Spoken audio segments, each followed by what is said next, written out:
मुल्क हाँ के समय अपना व्यापन कर लिया, लेकिन आज हकीकत में मुझे भी अश्वत्थामा के लिए गाय की ज़रूरत महसूस हो रही है। और आप सुनने में भी आया है कि हमारा मित्र सका राजा बन चुका है। तो मैं इसी बहाने आप हस्तिनापुर की ओर प्रस्थान करता हूँ, वहाँ राजन को मिल भी लेता हूँ और उसे राजा बनने पे बधाई भी दे देता हूँ और एक गाय भी ले आता हूँ। तो वहाँ जाके बधाई दी और उनसे मिल लिए और राजा बनने पे द्रौपद को अभिमान हुआ था, तो अभिमान और सो मित्र को दिया हुआ वचन भी भूल गए और गाय देने से भी मना कर दिए।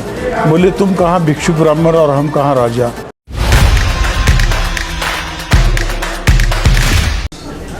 नमस्कार दोस्तों, मेरा नाम योगेंद्र कुमार और आप देख रहे हैं देखा भारत। और देखिए आज मैं आपको लेकर आया हूँ देहरादून के टपकेश्वर महादेव मंदिर, जो कि देहरादून से 15 से 20 किलोमीटर की दूरी पर स्थित है देहरादून के अंदर।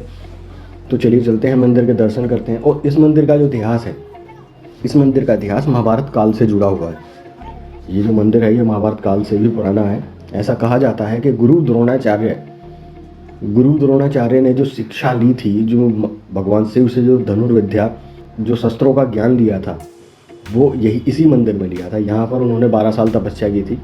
और आपको एक बात और जानकर आश्चर्य होगा, जो अश्वत्थामा थे, द्रोणाचार्य के सुपुत्र अश्वत्थामा, उनकी पैदाइश यहीं हुई थी। तो चलिए मैं आपको इस मंदिर के दर्शन करवाऊंगा। इस मंदिर के दर्शन करते हैं। बहुत ही खूबसूरत मंदिर है। यहाँ पे अंदर चल के मैं आपको शिवलिंग के भी दर्शन करवाऊंगा, जहाँ पे द्रोणाचार्य पूजा किया करते थे। भगवान शिव से जो अपना धनुर्विद्या का ज्ञान है, जो शस्त्रों का ज्ञान है, वो ग्रहण किया करते थे। तो चलिए तो मैं आपको वो भी दिखाऊंगा। तो अभी चलते हैं मंदिर के अंदर, आइए मेरे साथ। और ये देखिए, जैसे ही आप मंदिर में जाएंगे, मंदिर में अंदर जाते हैं तो वहाँ पे पहले भगवान हनुमान जी की प्रतिमा लगी हुई है। काफी बड़ी प्रतिमा लगी हुई है, सामने आप देखेंगे। यहाँ पे बगल से ये देखिए नदी जा रही है। ये कितना साफ पानी, कितना खूबसूरत पानी यहाँ पे आप देख सकते हैं, एकदम साफ। और जैसे जैसे बरसात का मौसम होता है तो यहाँ पे पानी बढ़ जाता है। सामने ये एक और मंदिर है, वो भी हम देखेंगे कौन सा मंदिर है। अभी हम चलते हैं भगवान शिव के मंदिर में, टपकेश्वर महादेव के मंदिर में। ऐसा कहा जाता है कि यहाँ पर सतयुग में दूध टपका करता था, तब इनका नाम दूधेश्वर महादेव। और जैसे जैसे कलयुग आया, कलयुग आने के बाद वो दूध पानी में बदल गया। उसके बारे में भी जानने की कोशिश करेंगे। यहाँ पे जो महंत है हम उनसे बात करने की कोशिश करेंगे और मंदिर का जो इतिहास है वो जानने की कोशिश करेंगे कि इस मंदिर का जो इतिहास है, एक्चुअल में इतिहास क्या है। तो उस इतिहास के बारे में भी हम बात करेंगे। अभी हम पहले दर्शन कर लेते हैं भगवान शिव के। ये देखिए शिवलिंग, भगवान शिव शिवलिंग के रूप में विराजमान है यहाँ पे। इतना भव्य शिवलिंग। और ये देखिए इसी के ऊपर पत्थर से पानी टपकता है, इसी के ऊपर पत्थर से पानी टपकता है शिवलिंग के ऊपर। तो तभी इन्हें टपकेश्वर महादेव कहा जाता है। और जगह जगह मैं आपको दिखाने की कोशिश भी करूँगा कि जहाँ पे पानी अभी भी आज भी पहाड़ों से टपक रहा है। तो हम ये ऐसा कहा जाता है कि अश्वत्थामा जो बाल रूप में थे, वो ये उनका जो रूप था वो ऐसा था, ये कहा जाता है। और अभी मैं आपको जो बगल से नदी बह रही है उसके भी दर्शन करवा देता हूँ। और ये देखिए अभी हमने महंत जी से बात की है, तो वो हमें इस मंदिर का इतिहास अभी बताएंगे। तो चलिए चलते हैं और जानते हैं इस मंदिर का संपूर्ण इतिहास। इस मंदिर के बारे में एक एक बात हम जानने की कोशिश करेंगे और आपको दिखाने की कोशिश करेंगे। तो दोस्तों चलिए चलते हैं। इस मंदिर का इतिहास तो ऐसे देवताओं से जिस दौरान देवता लोग इस देवभूमि पे जागृत अवस्था में रमण भ्रमण किया करते थे, उस दौरान देवता लोग इस गुफा में आके भगवान सदाशिव का ध्यान किया करते थे। जब जब देवताओं पे कोई विपदा संकट आया तब वो भगवान शिव की शरणागत हुए और उन्होंने आके भगवान शिव का ध्यान किया। भगवान शिव की उन पे अनेकों बार कृपा हुई और अनेकों और भगवान सदाशिव ने उनका कल्याण किए और उन्हें भूमार्ग से प्रकट होकर देवेश्वर के रूप में दर्शन दिए और अनेकों बार उनका कल्याण किया। ये 7 बहरी नदी धारा, इसके बीच देवता लोग स्नान किया करते थे, तो उस दौरान इस नदी का नाम भी देवधारा रहा। देवताओं के बाद यहाँ ऋषि लोग आए। ऋषियों ने यहाँ आके भगवान सदाशिव की तपस्या की। उनकी तपस्या से प्रसन्न होकर भगवान शिव ने उन्हें भी तपेश्वर के रूप में दर्शन दिए और उनका भी अनेकों बार कल्याण किए। और ये नदी के बीच में देवता लोग स्नान करते थे, ऋषि लोग स्नान करते थे। तो जब ऋषि लोग स्नान करते थे तब ये तपेश्वर के नाम से जाना जाता था और ये नदी का नाम तमसा था। ये तमसा के नाम से जानी जाती थी। इसमें ऋषि लोग स्नान किया करते थे। उसी दौरान महाभारत की दोनों सेना के कुलगुरु आचार्य द्रोण पूरे हिमालय वर्ष का भ्रमण करते हुए तपस्या करते करते वो भी इस गुफा में आए और उन्होंने भी महाभारत से पहले 12 साल तपस्या की। उनकी तपस्या से भगवान सदाशिव प्रसन्न हुए। कहा, हे द्रोण, हम तुम्हारी तपस्या से प्रसन्न हैं, जो वरदान मांगना चाहते वरदान मांगो। तब द्रोण ने विश्व कल्याण विश्व शांति हेतु भगवान शंकर से धनुर्विद्या का ज्ञान मांगा। कहा जाता है भगवान शंकर रोज मध्य रात्रि को भूमार्ग से प्रकट हुआ करते थे और एकांत में आचार्य द्रोण को अस्त्र शस्त्र के बारे में, धनुर्विद्या के बारे में रोज एक पाठ पढ़ाया करते थे। ऐसा करते उन्हें संपूर्ण धनुर्विद्या का ज्ञान भगवान शंकर से यहाँ प्राप्त हुआ। बाद में उन्होंने कौरव पांडवों को यहीं पे शिक्षा दीक्षा दी और 2 सेना का निर्माण किया। और द्रोणाचार्य जी की पत्नी माता कृपी उस दौरान सेवारत थी, उनके साथ में थी। तो यहाँ और भी अन्य ऋषि लोग तपस्या किया करते थे और ऊपर की ओर घास फूस की कुटिया बना के अपने परिवार के साथ रहा करते थे। सुबह सुबह ऋषि पत्नी गुफा में आया करती थी, ऋषि कुमार आया करते थे। जब तक उनकी माताएं पूजा पाठ करा करती थी तब तक वो सभी बच्चे माता कृपी के पास बैठा करते थे, खेला करते थे। लेकिन जब उनकी माताएं जब यहाँ से निकला करती थी बाहर, तो बच्चे माता कृपी का हाथ झंझोड़ के बाहर जाया करते थे। तब माता कृपी के मन में बड़ा कष्ट हुआ करता था कि काश मेरा कोई पुत्र होता तो मुझे छोड़ के जाता। बाद में फिर अकेले ही यहाँ समय बिताना पड़ता था, तो कठिन जाता था। तब माता कृपी के मन में पुत्र मोह जाग उठा। फिर द्रोण शिष्यों को प्रशिक्षण देके, शिक्षा देके यहाँ की पर्वत श्रृंखलाएं उनमें जाया करते थे। जहाँ जहाँ उनकी उस दौरान छावनी लगी वो स्थान आज भी उनके नाम से यहाँ जाने जाते हैं, देहरादून के परिसर में। तो द्रोण आते तो माता कृपी थोड़ी उदास रहा करती थी। द्रोण ने कहा, हे प्रिय, तुम्हें मैं कुछ समय से देख रहा हूँ, तुम उदास और आप प्रसन्न रहती हो। तुम्हारी वजह से तो हमारा मनोबल बढ़ता है, तभी तो हमें भगवान शिव के दर्शन हुए, हमारी तपस्या पूर्ण हुई और हमें धनुर्विद्या का ज्ञान प्राप्त हुआ। बोले, स्वामी, आपको धनुर्विद्या का ज्ञान प्राप्त हुआ, अवश्य विश्व का कल्याण होगा, विश्व में शांति स्थापित होगी। लेकिन कृपा करके आप मुझे ये बताइए, मेरा कल्याण कैसे होगा और मुझे शांति कैसे प्राप्त होगी। द्रोण बोले, प्रिय, मैं समझ नहीं पाया, तुम साफ साफ कहो तुम क्या चाहती हो। तब माता कृपी ने कहा कि स्वामी, हम जैसे और भी ऋषि लोग यहाँ तपस्या करते हैं, ऊपर घास फूस की कुटिया बना के अपने परिवार के साथ रहते हैं। सुबह सुबह उनके बच्चे ऋषि कुमार यहाँ आते हैं, उनकी माताएं जब तक पूजा करती तब तक वो मेरे पास रहते हैं। लेकिन जब वो यहाँ से चले जाते हैं मेरा हाथ झंझोड़ के, तब मेरे मन में बड़ा कष्ट होता है। तो स्वामी, मुझे भी, मेरे भी, क्योंकि हर स्त्री का एक स्वभाव होता है कि एक बार वो जीवन में माँ बने, तो मेरी भी ऐसी इच्छा है कि मेरा भी कोई पुत्र रत्न हो, तभी मेरा कल्याण होगा और तभी मुझे शांति प्राप्त होगी। द्रोण बोले, प्रिय, हमारे प्रारंभ में संतान तो है नहीं, लेकिन भगवान शिव की कृपा हो, असंभव से भी संभव हो सकता है। फिर ये 2 दंपति ने फिर से यहाँ भगवान शिव की तपस्या आरंभ की और भगवान शंकर उनकी तपस्या से प्रसन्न हुए, पुत्र प्राप्ति का आशीर्वाद प्राप्त हुआ। 9-10 महीने बाद इसी गुफा में माता कृपी के गर्भ से एक हष्टपुष्ट बालक ने जन्म लिया। जन्म लेते ही उस बालक के मुख से अश्व के समान आवाज़ निकली। तो उस आवाज़ को सुन के उन ऋषियों ने और उन ऋषि पत्नियों ने उस बालक का नाम अश्वत्थामा रखा। नहलाया धुलाया, बाद में माता कृपी अश्वत्थामा को दूध पिलाने की कोशिश करती है, लेकिन माता कृपी के पास एक बूंद भी दूध नहीं था। अब करे क्या करे, अब जैसे समय होता वैसे चलना होता है। फिर रोज़ चावल पकाया करते थे और ऊपर का माड़ निकाल के पेड़ के पत्तों से पिला पिला के उस बच्चे को बड़ा किए। सुबह सुबह ऋषि कुमार रोज़ यहाँ आया करते थे, उस बच्चे के साथ खेला करते थे। आगे चल के जब अश्वत्थामा भी चलने लगे तो एक रोज़ खेलने के लिए उनकी कुटिया में चले गए। तब सभी बच्चे अपने अपनी कुटिया में चले गए और अपने अपनी माता की गोद में बैठ के अपने अपनी माता का दूध पीने लगे। तब अश्वत्थामा को लगा पता नहीं क्या करते होंगे, तो हर कुटिया में देखा तो सभी बच्चे उसी तरह कुछ कर रहे। तब उनकी माताओं ने कहा कि जाओ बेटा, तुम बाहर बैठो, बाद में आ जाएंगे। और उन बच्चों को पल्लू से ढक दिया और पीठ थपथपाते हुए उन्हें दूध पान कराने लगी। अश्वत्थामा को लगा कि इनकी माता, मैं आज यहाँ आया हूँ तो नाराज़ लग रही कुछ। फिर अश्वत्थामा वहाँ से एक पेड़ के नीचे गए। उस पेड़ के नीचे कई ऋषि लोग बैठ के सत्संग चल रहा था, तो उनके बीच जा खड़े हुए, बोले हमारी पहले सुनो। बोले कहो महाराज क्या बात है। बोले हम खेलने के लिए आए बड़ी चाह से यहाँ, और सब बच्चे अपने अपनी माता की गोद में लेटे और उनकी माताओं ने उन बच्चों को ढक दिया और मार रही। बोले नहीं, बोले बेटा वो मार नहीं रहे, सहलाते हुए पीठ थपथपाते हुए बोले उन्हें दूध पान करा रही। बोले दूध क्या होता है।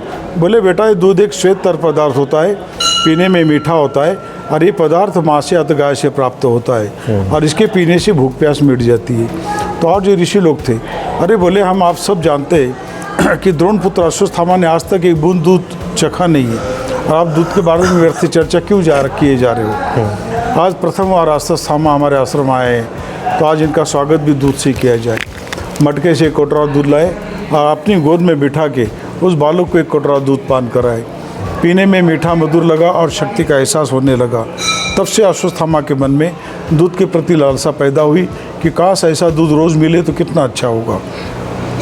जब सायंकालीन गुफा में आए तब उनकी माँ ने उनके सामने वही चावल का पानी ऊपर का निकाला हुआ माड़ सामने रखा। अश्वत्थामा ने मना कर दिया, बोले माते आज से मैं नहीं पीऊँगा। आज मुझे जो ऋषियों ने ऊपर एक कोटरा जो दूध पान कराया, हकीकत में वही दूध है माते, बड़ा मीठा और मधुर था। तब माता कृपी के आंखों से आंसू निकलने लगे। हे प्रभु, आपने मुझे माँ तो बना दिया, लेकिन माँ का मुझे अधिकार ना दिया। अधिकार आपने मुझे नहीं दिया ताकि मैं बच्चे को अपने छाती में लगाती और दूध पान कराती। हे प्रभु, मेरी एक ऐसी परीक्षा की घड़ी, आप मैं इसे सच बोलूँ कि झूठ बोलूँ। उसी दौरान द्रोण आए। द्रोण ने कहा क्या बात है प्रिय, अश्वत्थामा को बुखार हुआ क्या, कमज़ोर लग रहा है। नहीं, बोले स्वामी अब हमारा बेटा बड़ा हो चुका है, अब ये दूध और पानी को जानने लगा है, अब इससे अधिक झूठ बोलना ठीक नहीं होगा। कृपा करके आप अश्वत्थामा के लिए कहीं से दूध की व्यवस्था करें, नहीं तो हम इस गुफा को त्याग देंगे, क्योंकि अश्वत्थामा का हाल है हमसे देखा नहीं जा रहा है। तब द्रोण बोले प्रिय, मुझे एक प्रसंग याद आ रहा है। जिस दौरान हम तपस्या के लिए हिमालय की ओर पहली बार प्रस्थान किए थे, प्रथम बार, तो उस दौरान हमारे मित्र सखा द्रौपद ने हमें वचन दिया था कि तपस्या के दौरान आपको कोई भी ज़रूरत पड़े तो आप मुझे याद करना। बोले मेरे 6-7 दिन में घुड़सवार आएंगे, अब तुम जहाँ भी रहो तुम्हारी ज़रूरत पूरी कर देंगे, क्योंकि वो राजघराने से थे, संपन्न घराने से थे। तो द्रोण बोले प्रिय, मैंने तो आज तक उससे कुछ मांगा नहीं जी, और हमने तो कंदमूल खा के समय अपना व्यापन कर लिया, लेकिन आज हकीकत में मुझे भी अश्वत्थामा के लिए गाय की ज़रूरत महसूस हो रही है। और आप सुनने में भी आया है कि हमारा मित्र सखा राजा बन चुका है। तो मैं इसी बहाने आप हस्तिनापुर की ओर प्रस्थान करता हूँ, वहाँ राजन को मिल भी लेता हूँ और उसे राजा बनने पे बधाई भी दे देता हूँ, और एक गाय भी ले आता हूँ। तो वहाँ जाके बधाई दी और उनसे मिल लिए, और राजा बनने पे द्रौपद को अभिमान हुआ था, तो अभिमान और सो मित्र को दिया हुआ वचन भी भूल गए और गाय देने का होने लगा। तब से अश्वत्थामा के मन में दूध के प्रति लालसा पैदा हुई कि काश ऐसा दूध रोज़ मिले तो कितना अच्छा होगा। जब सायंकालीन गुफा में आए तब उनकी माँ ने उनके सामने वही चावल का पानी ऊपर का निकाला हुआ माड़ सामने रखा। अश्वत्थामा ने मना कर दिया, बोले माते आज से मैं नहीं पीऊँगा। आज मुझे जो ऋषियों ने ऊपर एक कोटरा जो दूध पान कराया, हकीकत में वही दूध है माते, बड़ा मीठा और मधुर था। तब माता कृपी के आंखों से आंसू निकलने लगे। हे प्रभु, आपने मुझे माँ तो बना दिया, लेकिन माँ का मुझे अधिकार ना दिया। अधिकार आपने मुझे नहीं दिया ताकि मैं बच्चे को अपने छाती में लगाती और दूध पान कराती। हे प्रभु, मेरी एक ऐसी परीक्षा की घड़ी, अब मैं इसे सच बोलूँ कि झूठ बोलूँ। उसी दौरान द्रोण आए। द्रोण ने कहा क्या बात है प्रिय, अश्वत्थामा को बुखार हुआ क्या, कमज़ोर लग रहा है। नहीं, बोले स्वामी अब हमारा बेटा बड़ा हो चुका है, अब ये दूध और पानी को जानने लगा है, अब इससे अधिक झूठ बोलना ठीक नहीं होगा। कृपा करके आप अश्वत्थामा के लिए कहीं से दूध की व्यवस्था करें, नहीं तो हम इस गुफा को त्याग देंगे, क्योंकि अश्वत्थामा का हाल है हमसे देखा नहीं जा रहा है। तब द्रोण बोले प्रिय, मुझे एक प्रसंग याद आ रहा है। जिस दौरान हम तपस्या के लिए हिमालय की ओर पहली बार प्रस्थान किए थे, प्रथम बार, तो उस दौरान हमारे मित्र सखा द्रौपद ने हमें वचन दिया था कि तपस्या के दौरान आपको कोई भी ज़रूरत पड़े तो आप मुझे याद करना। बोले मेरे 6-7 दिन में घुड़सवार आएंगे, अब तुम जहाँ भी रहो तुम्हारी ज़रूरत पूरी कर देंगे, क्योंकि वो राजघराने से थे, संपन्न घराने से थे। तो द्रोण बोले, प्रिय मैंने तो आज तक उससे कुछ मांगा नहीं जी। और हमने तो कंदमूल खा के समय अपना व्यापन कर लिया, लेकिन आज हकीकत में मुझे भी अश्वत्थामा के लिए गाय की ज़रूरत महसूस हो रही है। और आप सुनने में भी आया है कि हमारा मित्र सकाब राजा बन चुका है। तो मैं इसी बहाने अब हस्तिनापुर की ओर प्रस्थान करता हूँ, वहाँ राजन को मिल भी लेता हूँ और उसे राजा बनने पे बधाई भी दे देता हूँ और एक गाय भी ले आता हूँ। तो वहाँ जाके बधाई दी और उनसे मिल लिए, और राजा बनने पे द्रौपद को अभिमान हुआ था, तो अभिमान और सो मित्र को दिया हुआ वचन भी भूल गए और गाय देने से भी मना कर दिए। बोले तुम कहाँ भिक्षु ब्राह्मण और हम कहाँ राजा, लेन देन तो बोले बराबरी वालों के साथ होती है। और गाय देने से मना कर दिए और उचित सम्मान सत्कार भी नहीं किए। और द्रोण निराश होकर इस गुफा में आए। गुफा में आते ही आकाशवाणी हुई कि हे द्रोण, निराश ना हो, अश्वत्थामा भगवान शंकर का दिया हुआ प्रसाद है, उसकी रक्षा स्वतः शंकर भगवान करेंगे। अश्वत्थामा से कहे कि तपस्या करे, कर्म किए उगर गति नहीं। तब अश्वत्थामा ने भगवान शिव की तपस्या आरंभ की, भक्ति योग हठ योग के साथ। हे भगवान, जब तक आपके दर्शन नहीं होंगे तब तक मैं एक पाँव धरती पर रखूँगा नहीं, और जब तक मुझे दूध प्राप्त नहीं होगा तब तक मैं यहाँ से हटूँगा नहीं। तपस्या करते करते 6 मास व्यतीत हुए और पूर्णमासी के रोज़ भगवान शंकर प्रसन्न हुए। तपस्या पूर्ण हुई और भगवान शंकर भूमार्ग से प्रकट हुए और उन्हें पूर्ण रूप से साक्षात दर्शन दिए। देखते देखते गुफा ने गौ के थन का आकार लिया, वहीं से दूध की धारा आई, वही दूध अश्वत्थामा पिए और अपनी भूख प्यास मिटाए। बाद में ये दूध की धारा यहाँ कलियुग तक चलती रही और जब तक अश्वत्थामा यहाँ रहे, दूध का आनंद लेते रहे, पिता के साथ कंधे में कंधा मिला के अस्त्र शस्त्र का ज्ञान प्राप्त करते रहे, क्योंकि उनके गुरु उनके पिता ही थे। बाद में ये दूध का सिलसिला यहाँ कलियुग तक चलता रहा। तब तक ये शिवलिंग दूधेश्वर के नाम से विख्यात रहा। कलियुग के लगते ही उस दूध का गलत इस्तेमाल होना, भगवान का नाराज़ होना और जो दूध था वो पानी रूप में बदल जाना। तब से लेके आज तक हजारों सालों से इस स्वयंभू शिवलिंग के ऊपर निरंतर जल की बूंदें टपकती है और इनका स्वतः अखंडाभिषेक रात दिन होता रहता है। और स्वयंभू शिवलिंग होने के कारण इनकी विशेष मान्यता है और जल टपकने के कारण आज इनको टपकेश्वर के नाम से जाना जाता है। पूरे भारतवर्ष से भक्त लोग आते हैं, टपकेश्वर महाराज का दर्शन करते हैं और पात्रता अनुसार टपकेश्वर महाराज यहाँ जैसे देवताओं की, ऋषियों की, द्रोणाचार्य जी की, अश्वत्थामा की, माता कृपी की मनोकामना पूर्ण की, इसी तरह भक्त लोगों की भी भगवान टपकेश्वर महाराज पात्रता अनुसार आज सबके मनोकामनाएं पूर्ण करते हैं। और यह स्थान लगभग 6500 साल पुराना है और पूरे भारतवर्ष से भक्त लोग आते हैं। यहाँ शिवरात्रि का मेला भी लगता है। सावन में यहाँ शोभा यात्रा की बहुत विशाल का आयोजन किया जाता है।